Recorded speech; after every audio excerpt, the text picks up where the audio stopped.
अकोल्यामध्ये hit and रनचा थरार पाहायला मिळाला। सीसीटीव्ही फुटेज देखील समोर आलेला आहे। कार चालकाने एका दुचाकीला तब्बल 1.5 किलोमीटरपर्यंत फरफटत नेलं। पुढे 4 ते 5 वाहनांना धडक दिली। यामध्ये अनेक जण जखमी झाले असून नागरिकांनी कार चालकाचा पाठलाग करत त्याला चोप देत कारची तोडफोड केली आहे।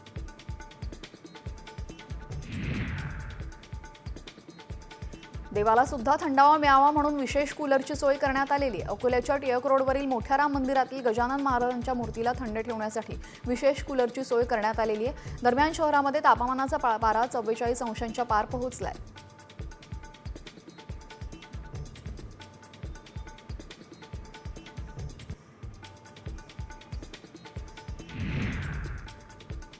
अमरावतीमध्ये एका रील स्टारनं भर चौकात सिग्नलवर महिलेसोबत नृत्य करत व्हिडिओ तयार केल्याचा प्रकार समोर आलेला आहे। विशेष म्हणजे सिग्नल ग्रीन झाल्यानंतरही त्यांचं नाचगाणं सुरूच होतं। तर वाहतुकीला अडथळा होईल असं कृत्य कुणीही करू नये, अन्यथा कायदेशीर कारवाई होईल असा इशारा पोलिसांनी दिलाय।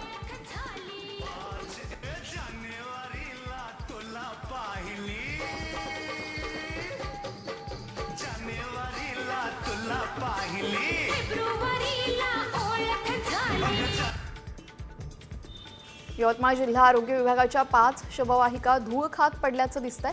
आरोग्य विभागाला राज्य शासनाकडून शववाहिन्या मंजूर झाल्या असून एका गाडीची किंमत 30 लाख आहे। मात्र या गाड्या अजूनही रुग्णांच्या सेवेसाठी वापरात नसल्याचं समोर आलंय।